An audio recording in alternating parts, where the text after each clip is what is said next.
Bonjour à toutes et à tous. Je suis tout à fait ravie de vous accueillir dans notre belle université Sorbonne Nouvelle. Ça me fait vraiment très plaisir. Malheureusement, notre VP Recherche, Capucine Boisdin, m'avait promis d'être là et un empêchement de dernière minute ne lui aura pas permis d'être avec nous. Mais elle a eu la gentillesse de m'envoyer une petite vidéo, donc je vais vous la passer. Madame la Présidente du réseau Lexicologie, Traductologie et Terminologie, chère Jana Altmanova, Monsieur le représentant de la Délégation générale de la langue française et des langues de France, cher Étienne Quillot, chers collègues, chère Valérie Delavigne, je vous remercie de m'avoir invité à dire un mot pour ouvrir votre colloque international « Approche épistémologique de la terminologie, enjeux actuels ». J'aurais préféré être avec vous pour vous écouter, vous rencontrer, si un déplacement ne m'en avait pas empêché. Toutefois, je tenais à vous signifier, au nom du président de l'université, Daniel Mouchard-Zay, combien nous sommes heureux et honorés de vous recevoir sur notre campus Nation. Vous qui êtes un des premiers réseaux de chercheurs de l'Agence universitaire de la francophonie, créée, si je ne me trompe pas, en 1988, et une association internationale qui fédère 31 centres de recherche implantés sur les 4 continents, Amérique du Nord, Asie, Europe et Afrique. Mais surtout, nous partageons, nous en tant qu'Université Sorbonne Nouvelle, Université des Cultures, et vous en tant que réseau de lexicologie, terminologie, traduction, un engagement partagé et une passion commune pour la recherche, mais aussi l'enseignement sur la diversité linguistique et le plurilinguisme. Cette année, vous avez choisi de vous pencher sur les fondements épistémologiques de votre travail et vous allez en particulier explorer l'impact de l'intelligence artificielle générative sur votre domaine et inversement ce que vous pouvez apporter aux recherches en SHS sur l'intelligence artificielle. Sachez que l'université a déposé un projet Integria sur l'enseignement de et par l'intelligence artificielle et que vos conclusions nous intéressent particulièrement. Sachez également que l'université a déposé un projet SHS intitulé Hermes, Heritage in the Making, Emerging Strategies, qui comprend un volet sur la patrimonialisation des langues et des processus créatifs, projet dans lequel les partenariats avec la Délégation générale de la langue française et des langues de France, comme avec l'Agence universitaire de la francophonie, sont très importants. Je reste disponible depuis la vice-présidence pour développer davantage notre partenariat entre institutions publiques et je vous souhaite un excellent congrès, à la fois passionnant et convivial, sur notre beau campus Nation. Merci de votre attention. Bonjour à toutes et à tous. Je remercie Madame la vice-directrice de la recherche pour sa présence, bien qu'à distance, virtuelle, à l'ouverture de notre colloque, et plus en général, l'Université de Paris-Sorbonne Nouvelle pour avoir accepté d'accueillir et d'organiser les 13e journées scientifiques de notre réseau. Merci également pour cette ouverture et effectivement à la recherche et pour la disponibilité à collaborer davantage. Alors évidemment, les 13e journées scientifiques n'auraient pas pu se tenir sans le travail d'organisation méticuleux, attentif et plein d'enthousiasme accompli par Valérie Delavigne et par le comité d'organisation, ainsi que par le comité d'accueil. Donc je vous remercie tous et toutes chaleureusement au nom de notre conseil scientifique. Je rappelle que Valérie est déléguée du laboratoire Clésia, langage, système, discours, qui est membre effectif du réseau LTT. Et notre réseau, je le dis pour ceux qui ne le connaissent pas, est un réseau francophone de linguistes. Il est membre de l'AUF, de l'Agence universitaire de la francophonie, comme vous d'ailleurs, comme université, et siège actuellement au Conseil des réseaux, où il représente le pôle disciplinaire sciences humaines et sociales. Alors, je tiens à remercier également la délégation générale à la langue française et aux langues de France et son délégué général Paul de Sinetti pour son soutien financier et tout particulièrement notre cher Étienne Quillot, chef de mission du développement et de l'enrichissement de la langue française, chargé du suivi des commissions de terminologie, qui est toujours très attentif et très sensible aux activités et à la recherche scientifique autour de la terminologie, et donc également aux initiatives de notre réseau, heureusement, et cela depuis toujours. Et votre intérêt et votre soutien, Étienne, tu le sais bien, sont pour nous extrêmement précieux. On n'a pas beaucoup de moyens. Permettez-moi de remercier également le conseil scientifique et le bureau, tout particulièrement Christine Demecker, notre trésorière, Elina Sader-Fegali, notre secrétaire générale. Vous recevez des mails de Lina, qui a fait l'impossible pour participer au colloque, pour être parmi nous. Il est parti de Beyrouth pour rejoindre Paris dans des conditions tout à fait dramatiques, vous pouvez bien l'imaginer. Et tu as toute notre estime, notre solidarité, chère Lina. Et alors, pour revenir sur les initiatives de notre réseau, alors depuis 1989, les journées scientifiques du réseau LTT se tiennent environ tous les 2 ans dans des universités membres effectifs. Ils sont évidemment l'occasion pour se réunir, pour réunir les membres du réseau autour des thèmes de recherche qui nous tient à cœur, linguistique en général, lexicologie, langue de spécialité, terminologie, traduction. C'est aussi l'occasion de faire connaître l'activité scientifique des membres, mais aussi de rencontrer d'autres chercheurs travaillant sur les mêmes sujets et d'élargir ainsi nos horizons, nos perspectives, nos échanges. De nombreux pays sont représentés au sein du réseau. Alors pays européens, évidemment, un peu tous les pays, mais aussi Tunisie, Maroc, Sénégal, Algérie, Rwanda, Liban, Québec, etc. Les journées scientifiques sont par tradition précédées d'une journée de formation. Hier ont eu lieu 2 ateliers de formation gratuits portant sur l'utilisation d'outils d'exploitation du corpus. L'un portant sur Lexicoscope, animé par Olivier Creff de l'Université Grenoble, laboratoire Lidilem, qui est aussi membre effectif de LTT, et l'autre portant sur Lexico 5, animé par André Salem de l'Université Sorbonne Nouvelle. Je voudrais encore les remercier pour leur disponibilité et leur générosité.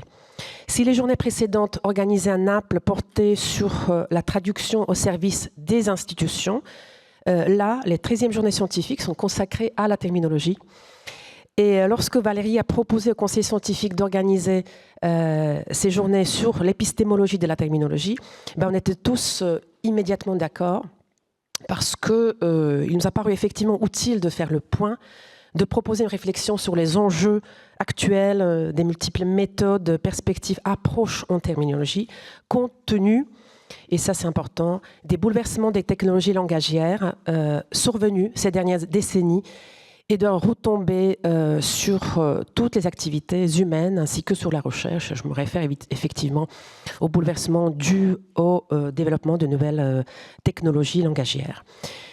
Alors nous nous réjouissons de votre participation, de la participation des chercheurs. Il y a une 30aine de communications et de leur variété.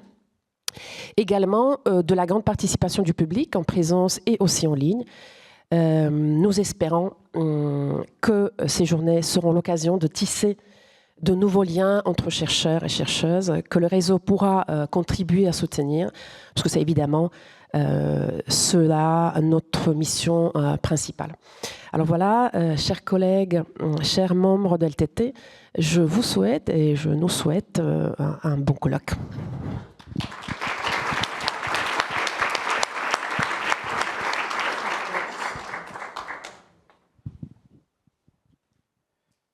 Voilà, bonjour à toutes et tous. Madame la vice-présidente, chère Capucine Boisdin, qui est à distance, Madame la présidente du réseau LTT, chère Yana Almatova, Madame la professeure Valérie Delavigne, chère Valérie, Mesdames et Messieurs, tant de visages amis dans cette salle, tant de personnalités appréciées dans leurs travaux et d'autres également, encore inconnus, mais qui deviendront très certainement aussi appréciés que pour leurs travaux, que des amis grâce à leur personnalité. Valérie, Yana, chères organisatrices, quel redoutable cas de conscience nous posez-vous, à nous tous, Comment choisir une session plutôt qu'une autre? Non seulement parce que le programme est stimulant pour nos esprits, mais parce que l'amitié nous lie à chacun et chacune d'entre vous. Yana vient de le dire, je l'ai déjà dit en des occasions similaires antérieures, mes prédécesseurs l'ont aussi dit, répété, le ministère de la Culture, par l'intermédiaire de sa délégation générale en langue française et aux langues de France, est particulièrement attaché et soucieux de soutenir votre réseau lexicologie, terminologie, traduction. Voilà, la DGLF-LF est tout aussi attentive à la continuité et à la bonne santé de votre réseau. C'est formidable, vous êtes nombreux et je sais que vous êtes tout aussi nombreux à distance. Qu'à sa capacité à entretenir et à faire fortifier les liens au sein de la communauté scientifique linguistique francophone, en francophonie et au-delà. C'est absolument fondamental pour la délégation et nous avons une admiration immense pour votre capacité à entretenir et à faire fructifier ce réseau. Il y a encore aujourd'hui des chercheurs voilà, d'Algérie, du Bénin, Liban, Madagascar, Sénégal et d'Europe. J'ai même l'impression que l'Italie est un pays francophone, parce que je suis impressionné à chaque fois de voir autant de... Voilà, bravo aux Italiens. Voilà, en tout cas, vous êtes tous ici pour confirmer cette diversité et cet ancrage dans la francophonie. Et c'est absolument exceptionnel de pouvoir disposer, pour la langue française, d'un réseau qui peut porter les variations de la langue française, mais un espace de dialogue commun. Évidemment, j'espère que le voyage, que ceux qui ont été rebutés par le voyage peuvent suivre vraiment les travaux grâce à la chaîne YouTube de l'université. Vraiment, la force de la diversité francophone de votre communauté légitime l'autorité d'LTT à questionner les enjeux de la diversité des approches théoriques et des pratiques méthodologiques de la terminologie à un moment clé de l'histoire des langues. Je pense que nous connaissons un point de bascule avec l'irruption de l'IA générative qui va tout changer dans notre rapport à la terminologie, dans la façon de faire la terminologie. Donc il est vraiment essentiel, effectivement, de se poser les questions. Comment fait-on la terminologie? Comment l'enseigne-t-on? Comment l'aborde-t-on? Pour pouvoir affronter donc, l'avenir. Mais l'avenir, c'est quasiment aujourd'hui. Quasiment aujourd'hui. J'en viens un petit peu les Espagnols. Je rentre d'Espagne. J'ai retrouvé à nouveau donc, les Espagnols qui ont un projet formidable et que j'espère qu'il sera possible vraiment de mettre en place. Mais les Espagnols donc, sont en train de développer une gigantesque plateforme qui s'appelle Theresia pour organiser les ressources, pour les mettre à la disposition de l'intelligence artificielle, parce que c'est la clé. C'est-à-dire que l'intelligence artificielle ne doit pas produire la terminologie. Mais en revanche, nous avons besoin, nous, de produire la terminologie de référence de qualité, tous ensemble, collectivement, qui va permettre de développer les grands modèles de langue. Donc c'est une action qui est absolument essentielle et qui repose sur nos épaules collectivement. Donc voilà, bravo. Et donc ça rejoint donc, en tout cas les propos de Madame la vice-présidente de la recherche. Hein. Voilà, Capucine, voilà. Merci beaucoup Valérie. Donc voilà, il faut donc laisser surtout la parole aux communicants. Je ne vais pas faire le programme, la conférence à leur place.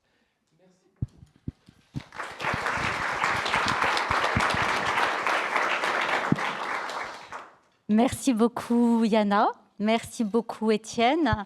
Merci à vous d'être là effectivement. Donc, chers collègues, chers étudiants et chers amis, quelques mots de bienvenue. Hein, je vous l'ai dit, c'est vraiment pour moi une grande fierté de vous accueillir ici dans nos si beaux locaux. Merci beaucoup. Je voudrais vraiment particulièrement saluer de fait, et je crois que tu l'as bien souligné Étienne, le rôle fédérateur qu'a joué toujours le réseau LTT. Et je tiens à le remercier de m'avoir accordé sa confiance pour organiser ces 13e journées scientifiques, avec un merci tout particulier effectivement à toi Yana et à toi Lina. J'ai reçu de mon laboratoire Clestia aussi un soutien sans faille, donc je le salue.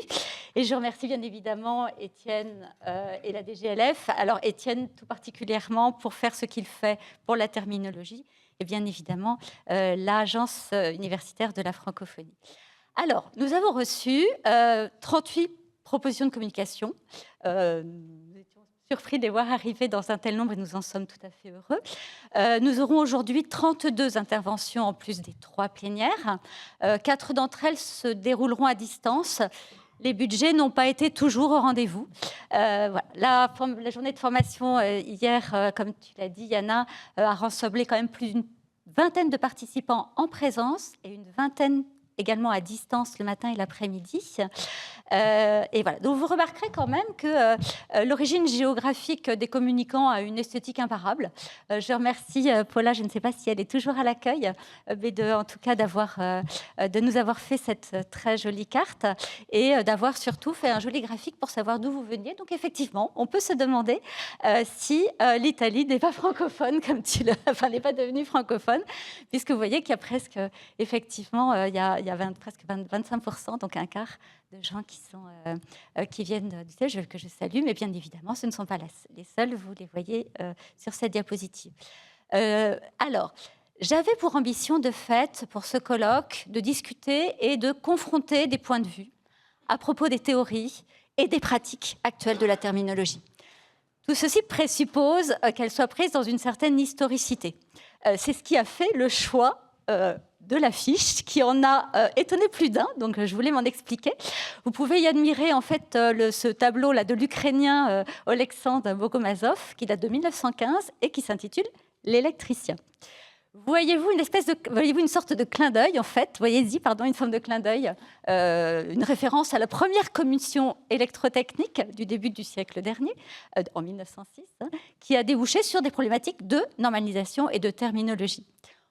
Alors, on peut y lire aussi, c'est en tout cas ma propre lecture, les fils, les liens que la terminologie tisse entre les disciplines, les connaissances et les écoles de pensée.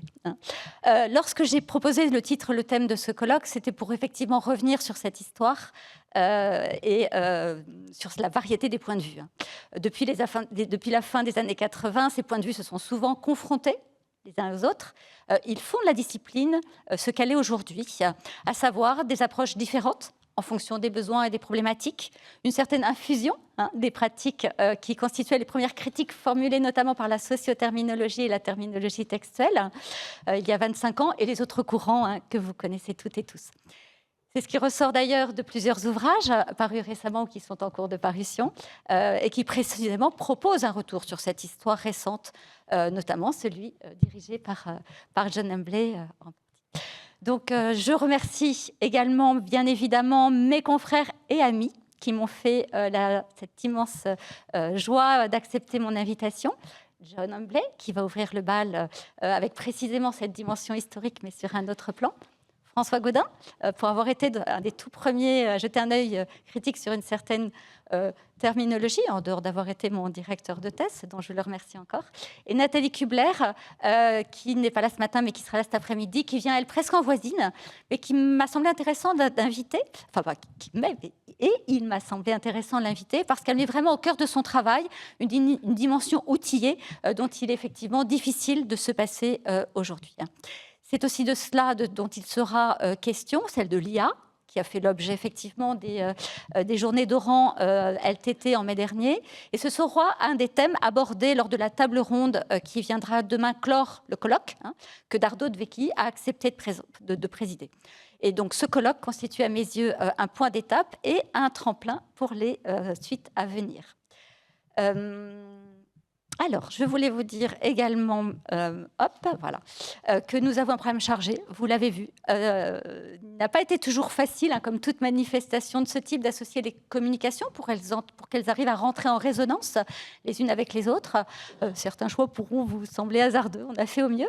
Merci aux présidentes et aux présidents de séance d'avoir accepté cette mission d'animer les différentes sessions. Et oui, venons-en aux aspects pratiques, il ne faudra pas leur en vouloir, ils vont devoir être très sévères, d'autant plus que nous avons déjà du retard. Ils jouent le rôle ingrat de maître du temps pour que chacun puisse écouter ce bon lui semble et passer d'un amphithéâtre à l'autre. Nous sommes victimes de notre succès, nous avons effectivement été contraints de dédoubler les communications.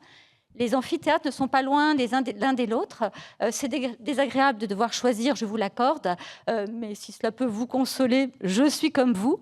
Mais j'ai une bonne nouvelle néanmoins pour vous. Vous pourrez revoir tout ce colloque en streaming autant de fois que vous le voulez. Alors, en dehors de ces aspects de circulation entre les deux amphis, les communications, cette journée va être contrainte par 2 événements. Tout d'abord, l'AG de LTT ce soir. Et le repas, puisque nous devons être impérativement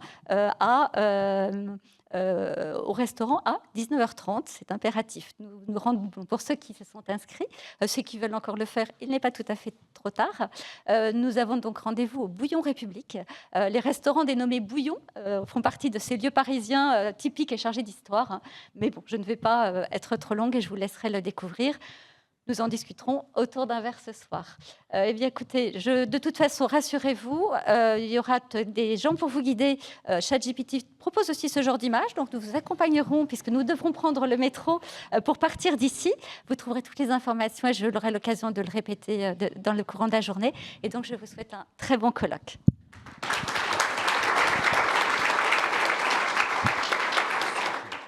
Je voulais commencer par remercier chaleureusement Valérie Delavigne et Jana Altmanova de cette invitation. Ça marche. Voilà. Alors, je suis un peu embarrassé. Le but de ces journées d'études, c'est de définir ou de réfléchir sur les enjeux actuels, les enjeux épistémologiques de la terminologie. Alors, c'est peut-être pas quelqu'un dont le parcours en terminologie touche à sa fin d'esquisser ce que doivent être les enjeux actuels, et je pensais que ce serait peut-être plus utile que j'évoque les fondateurs, les 3 personnes que l'on peut estimer fondateurs du réseau, de leurs options épistémologique par rapport aux 3 directions de recherche du réseau, c'est-à-dire de la lexicologie, la terminologie et la traduction.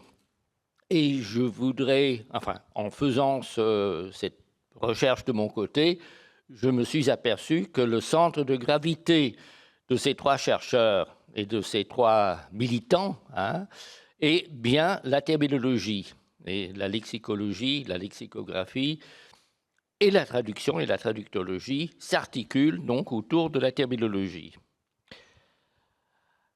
Alors, on peut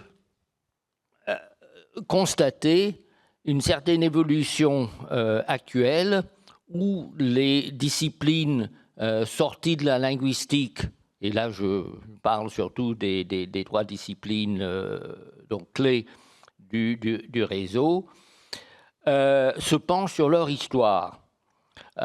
Ceci fait partie sans doute du parcours de disciplinarisation de ces nouvelles approches donc, de la langue.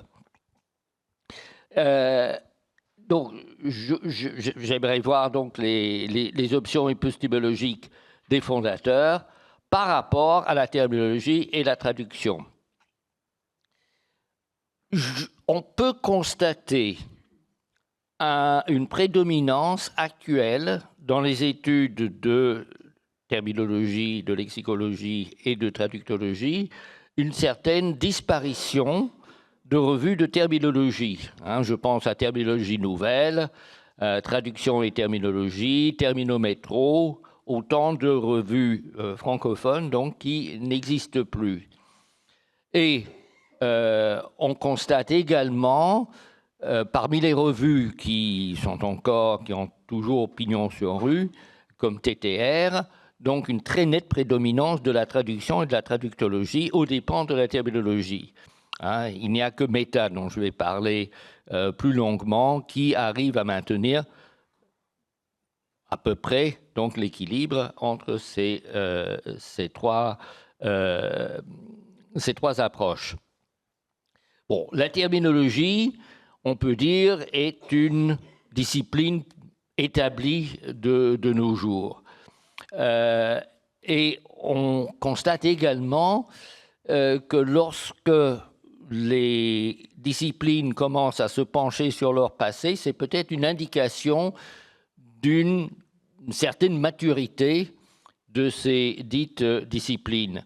C'est le cas, par exemple, de la linguistique appliquée. Et là, je fais mention donc des travaux qui doivent dater d'une bonne dizaine d'années de Daniel Kandel et de ses collègues, Jacqueline Léon, Andrew Lynn, sur la disciplinarisation de la linguistique appliquée. Donc, thématique qui a été reprise il y a une dizaine d'années déjà à Nancy par Anne Condamine, ici présente, et Jean-Paul Narcy-Combe, pour redéfinir donc, la linguistique appliquée, donc, qu'Anne situe comme linguistique située. La lexicologie, lexicographie, dictionnérique, métalexicographique sont également des disciplines qui se sont établies et qui étaient déjà bien établies dans les années 80 du XXe siècle, lorsque le réseau a été constitué. La lexicographie, la lexicologie en particulier, qui date des travaux de Georges Matoret, mais surtout de Bernard Quémada d'un côté, et de Louis Gilbert et de ses collègues de Nanterre d'autre côté. Mais en même temps, Quémada, en établissant la lexicologie comme étude, comme branche de la linguistique, qui s'affiche sous la forme d'une revue, donc les cahiers de lexicologie, Quémada a fondé encore deux autres branches de la linguistique française. Donc la métalexicographie, enfin ce que nous appelons maintenant métalexicographie, inaugurée donc par ces thèses donc sur les dictionnaires, les premières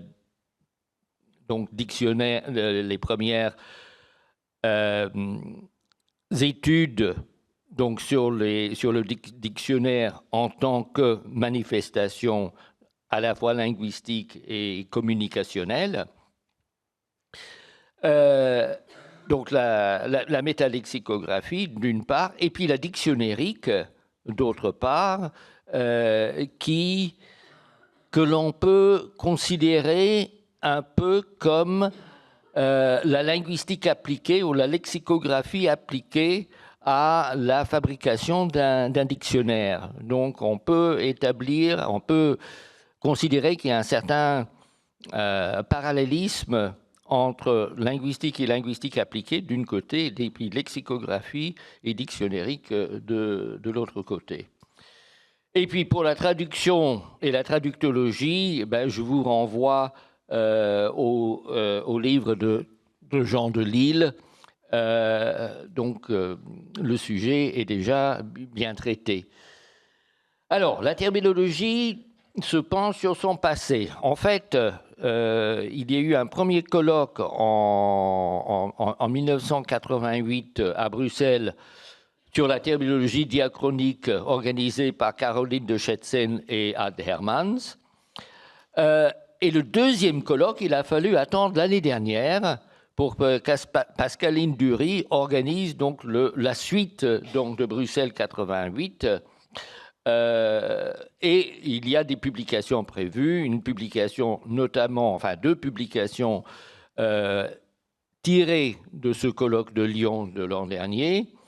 Et par ailleurs, il y a un ouvrage donc, qui est prévu chez John Benjamin, donc sur l'histoire de la terminologie et qui paraîtra l'année prochaine également. Alors, lorsqu'on envisage l'histoire de la terminologie, on peut l'envisager de perspectives complémentaires. Et c'est ce que nous avions fait avec Cara Warburton donc pour le livre, donc étudier l'évolution de la terminologie en France, en Allemagne et dans d'autres pays. Ce qui est déjà éclairant, donc les différences entre l'organisation, même de pays très proches comme l'Allemagne et la France, sont vraiment frappantes. Hein. Mais il y a aussi des lacunes. Hein. Nous n'avons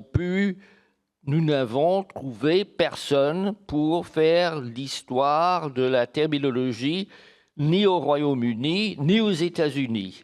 Et c'est peut-être justement parce que dans ces pays-là, la terminologie est beaucoup moins disciplinarisée qu'en France ou dans les pays de langue allemande, et personne n'a voulu s'y aventurer.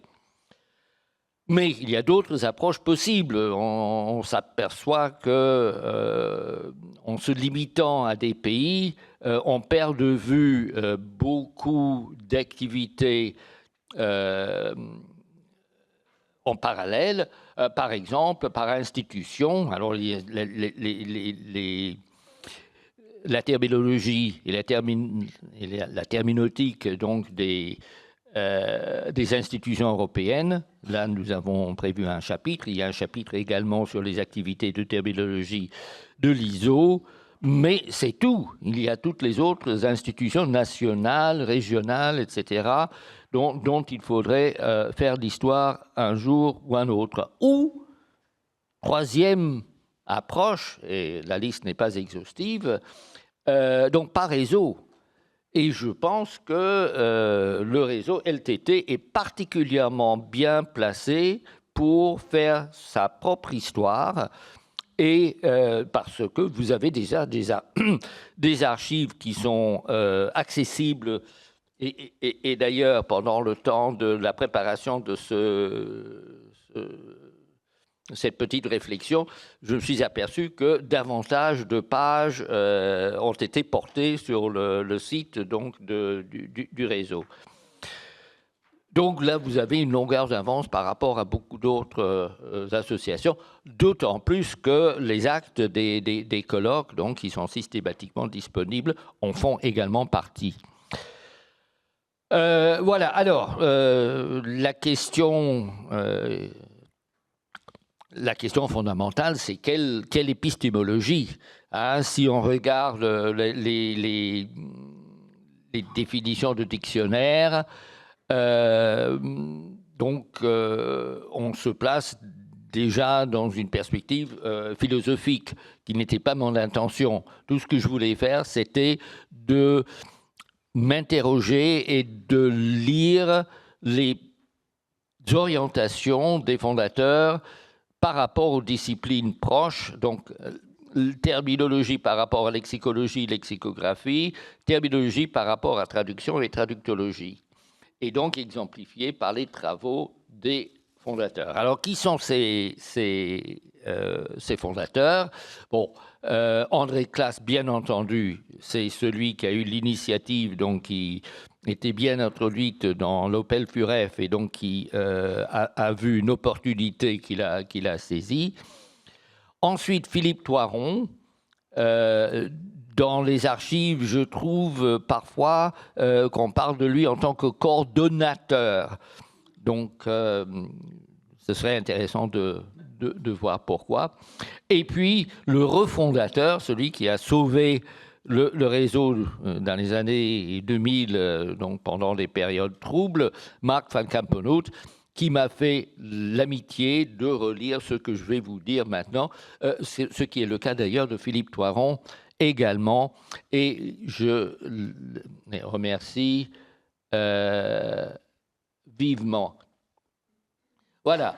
Donc, pour eux, la terminologie était au centre de la réflexion linguistique, théorique, pratique et informatisée, bien entendu. Et puis, c'était la terminologie qui était en relation avec le développement, donc une thématique que je n'aurai pas le temps de développer, excusez, mais qui est fondamentale donc, pour le réseau. Donc, le premier, donc, André Claes. André Claes nous a quittés en 2022 Et Meta a fait un numéro d'hommage donc en sa mémoire. Et j'ai trouvé intéressante la phrase de Georges Bastin, qui à l'époque était directeur de la revue Meta, qu'André Classe avait fondée en 1967, je pense, on va voir la date tout à l'heure. Alors, ce qu'en dit Georges dans donc son article en l'honneur d'André Classe qui venait de disparaître. Donc André Classe était un visionnaire qui a très tôt compris la place de la traductologie dans les sciences humaines et le rôle de la terminologie dans l'enseignement et l'exercice de la traduction. Bon, voilà, on a un avis actuel et un avis de traducteur, et je pense que, et c'est un point de vue tout à fait légitime, mais c'est considérer le travail d'André Classe avec les yeux de 2022. Donc on va essayer de voir ce que c'était en 1888. Alors, d'abord quelques faits marquants. Donc, tout d'abord, donc fondateur du réseau Lexicologie, Terminologie, Traduction. Voilà, ça on sait. Il était également fondateur du GRELE, donc le groupe d'études en sémantique, lexicologie et terminologie. Alors, deux remarques là. La traduction ne figure pas dans le nom du groupe de recherche. Deuxième remarque, c'est le GRELE qui recevait et qui a reçu pendant des décennies des étudiants, des doctorants, des étudiants en maîtrise qui se formaient donc aux différents aspects des trois matières, mais surtout de la terminologie.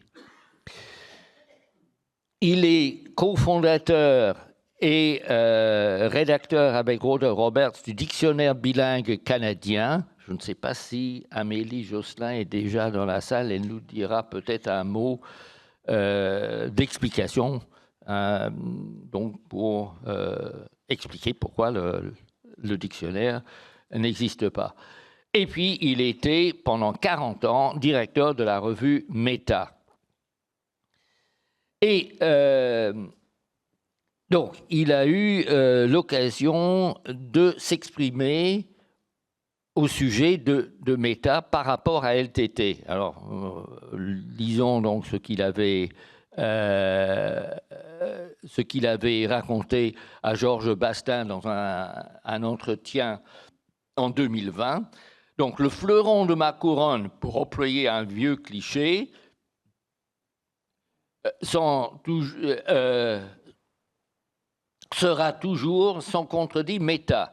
Mais pour les retombées universitaires internationales, LTT a été un parfait outil. Donc, il met sur le même plan donc, les deux réalisations. Et il continue.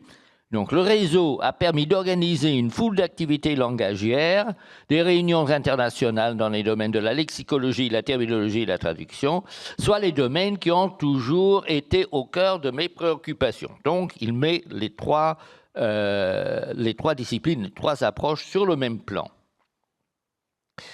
Mais si, justement, on regarde les archives, en particulier les actes du colloque, les actes des premiers colloques, on trouve des explications un peu plus fouillées. Et ici, nous avons un extrait de l'introduction des actes du premier colloque, où il dit cette dénomination, donc LTT, donc il explique donc la raison d'être de l'intitulé du réseau, peut sembler étrange à d'aucuns. Lexicologie, terminologie, traduction. Nous avons donné cette étiquette à notre réseau parce que nous croyons que ces trois disciplines sont liées, s'interpénètrent et se complètent pour assurer finalement une meilleure communication, une meilleure compréhension et donc obligatoirement un progrès humain et par répercussion un cheminement vers le progrès économique. Voilà. Donc la complémentarité donc, des trois pôles du réseau. Et puis Meta. qui est intitulé Journal des traducteurs. Je pensais naïvement, avant de commencer à consulter les archives, que c'était un sous-titre qu'André Classe avait donné à la revue. Mais non, la revue s'appelait déjà le Journal des traducteurs. Donc, en quelque sorte, la traduction a une longueur d'avance par rapport aux deux disciplines en ce qui concerne la revue, parce que c'était au départ tout simplement une revue de traduction, et l'apport d'André Classe était d'en faire une revue, donc des 3 axes que nous avons définis. Autre aspect d'André Classe qu'il faut souligner, qui est important et qu'on oublie peut-être un peu, c'est que s'il n'était pas germaniste, il n'était pas agrégé d'allemand, il était germanisant, et il avait fait sa thèse à Tübingen sous la direction de Cosseriu d'une part et de Wandruschka de l'autre. Donc, de quelqu'un qui s'intéresse à la linguistique générale et à la stylistique comparée. Et en parlant de stylistique comparée, on peut signaler également que le prédécesseur d'André Classe à Meta était Jean Binet, justement. Donc, la thèse d'André Classe portait sur l'allemand également, donc, et en stylistique comparée.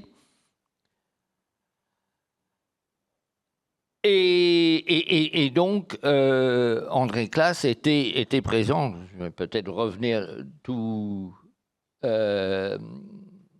brièvement, au foisonnement de la traduction qui allait devenir la traductologie dans les pays de langue allemande des années 60, eh bien, André Classe était là. Donc,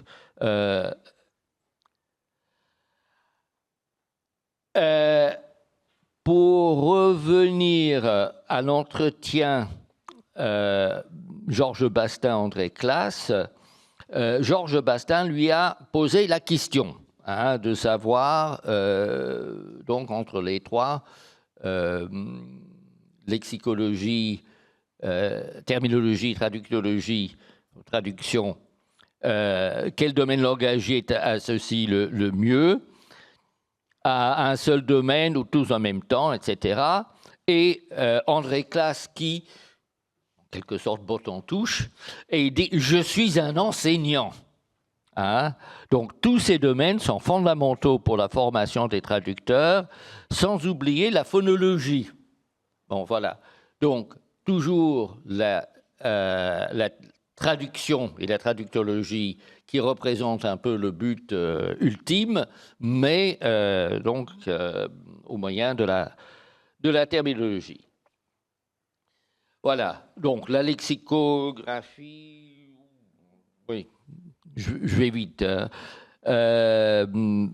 Donc, on sait que c'est André Classe donc, qui a conçu la banque de terminologie de l'Université de Montréal, qu'il a cédé au secrétariat d'État du Canada comme banque de terminologie qui est devenue Termium, et le UM à la fin, c'est l'Université de Montréal. Et nous avons parlé aussi du dictionnaire bilingue. Mais il est aussi lexicographe et très fier des dictionnaires, donc des dictionnaires de spécialité, de chimie, dont il assurait donc la diffusion. Et voilà, on a André Classe dans le feu de l'action.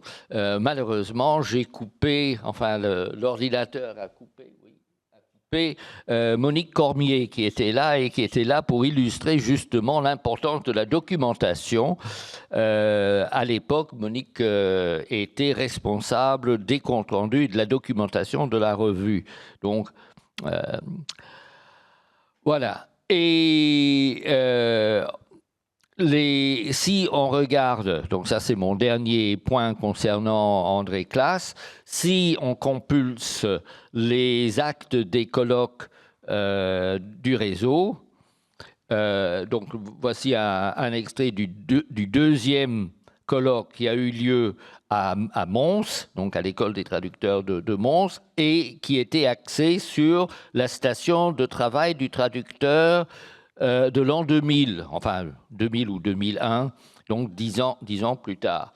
Et qu'est-ce qu'on voit quand on voit les participants? S'agit-il de traductologues? Il s'agit souvent de terminologues, dont le premier, et nous ne nous sommes pas concertés, était Pierre Lerat, mais il y a eu aussi Yves Gentilhomme, Ingrid Mayer, Elisabeth Blanchon, Marc van Campenhout. Donc c'était loin d'être une réunion limitée au seul traducteur. Bon, Philippe Thoiron, plus brièvement, il me reste quoi, 5 minutes, hein? Ok, bon ben ça va. Donc, oui. Philippe Thoiron, donc, qui était président et coordonnateur, donc, pas vraiment successeur, j'ai mis successeur d'André Classe, et d'après ma lecture des archives, c'était un peu un passage de témoin en biseau. Les deux étaient responsables en même temps. Ce qui est, je pense, typique du réseau en général, qui est une organisation très collégiale. C'est un réseau. Voilà, Philippe Thoiron, donc spécialiste du lexique, donc surtout terminologue, grand organisateur de colloques à Lyon, au sein du centre de recherche qui a changé de nom, et la terminologie, donc le CRTT, donc centre de recherche en terminologie et en traduction, donc qui est devenu le CERTAL. Donc on a la linguistique appliquée. Voilà. Et le dernier fondateur, qui est plutôt un refondateur, Marc van Campenhout. Donc, si nous sommes encore là, c'est largement grâce aux efforts de Marc, appuyé fortement, il faut le dire, par Bernard Cerquilini, donc qui a su comment représenter les dossiers sous différentes formes et à différents organismes.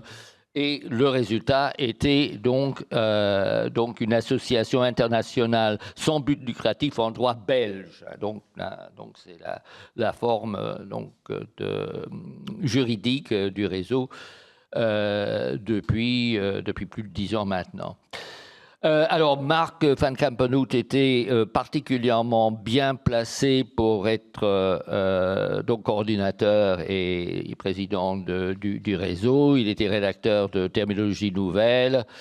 Donc, il a participé très activement à un centre de recherche au sein d'une école de traduction à Bruxelles qu'il a cofondé avec Daniel Blancpain. Donc, encore une fois, la terminologie représente le centre de gravité des travaux de Marc. Là, on revient dans le mauvais sens.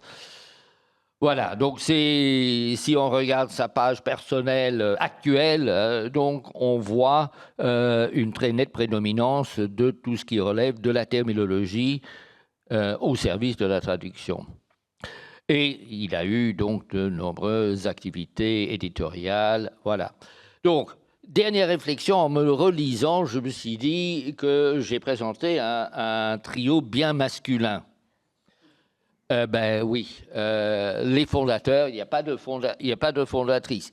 Si, quand même, si on lit dans les archives, et malheureusement, je n'ai pas les archives des années 80, on s'aperçoit que Anastasiadis, par exemple, Teresa Lino, était très active dans le réseau, et c'est un peu injuste donc qu'elle passe sous silence.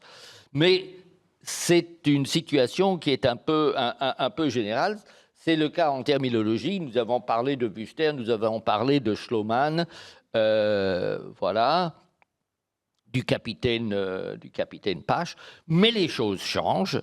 Et par exemple, le chapitre donc, du livre sur l'histoire de la terminologie, donc celui qui est consacré à l'Espagne, commence par dire il y a 3 fondateurs de la terminologie ibérique, et ce sont 3 fondatrices, donc Amélia d'Izarzábal, Teresa Cabré et Pamela Faber. Et je pense que si on regarde maintenant les responsables du réseau actuel, eh bien, donc la transition s'est enfin accomplie. Donc, en conclusion, les 3 fondateurs ont un souci en commun, c'est l'équilibre entre terminologie, lexicologie, terminologie et traduction. La tendance actuelle de regrouper sous le sceau de la traductologie tout ce qui se passe en terminologie n'est pas l'orientation du réseau. À ce qu'on voit des présentations qui vont suivre aujourd'hui, donc on a un rééquilibrage en faveur de la terminologie. Et je trouve que c'est très encourageant. Merci beaucoup.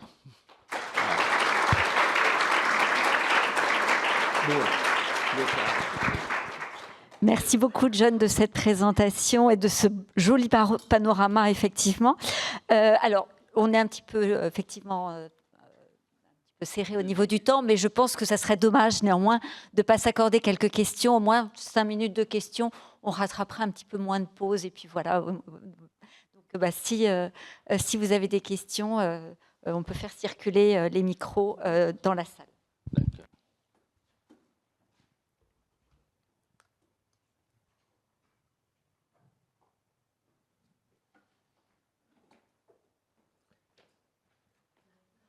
Non, je vais me mettre en bas parce qu'on est complètement ébloui par le spot.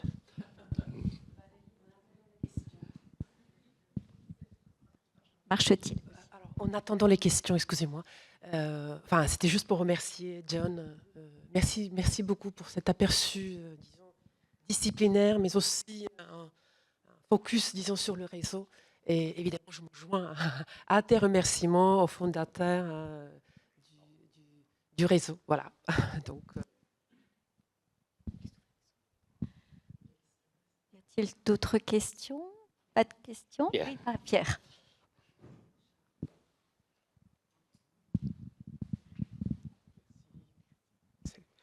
Bon, je voulais juste dire que dans le passé, on trouve très très peu de travaux francophones sur l'épistémologie de la terminologie, alors qu'il y en a beaucoup en langue allemande et dans les langues du Nord en général. Mais il y en a un qui est remarquable et il est signé par Thoiron et Béjoin. Et il s'appelle « La terminologie, une question de termes » avec un point d'interrogation malicieux.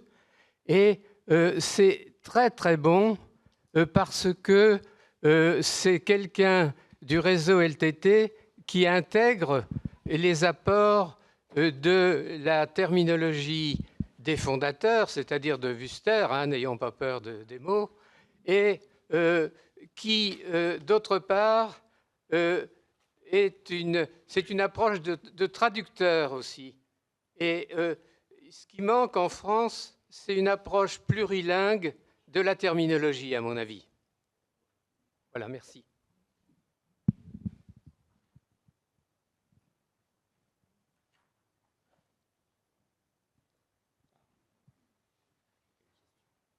Kilomètres aujourd'hui. C'est bien, je n'avais pas fait mes 10 000 pas encore. Merci beaucoup de la vigne. Je suis Charles Léguin, je viens du Bénin. Je voudrais savoir, qu'est-ce qui justifie la récession des revues spécialisées en terminologie? Qu'est-ce qui justifie la récession des revues spécialisées en terminologie? Comment expliquer La disparition, Méta, etc. Pourquoi ces revues-là ne survivent pas? Comment faire pour y produire davantage? Très souvent, les organismes qui produisaient les revues ont été, par exemple, le Terminométro, qui était la revue de terminologie surtout pratique, hein, de l'Union latine, a disparu avec la disparition de l'Union latine. Terminologie nouvelle a disparu avec la disparition du RINT et du RIFAL. Hein. Donc ça, c'est une explication. Mais même en langue anglaise, hein, il y a une revue de référence qui publie 2 volumes minces par an. Donc ce n'est pas énorme non plus. Hein. Sinon, il y a Terminométro, il y a Debatito, non, une revue en ligne de Liula, en espagnol et en catalan, enfin dans les langues ibériques, donc qui paraît régulièrement. Bon.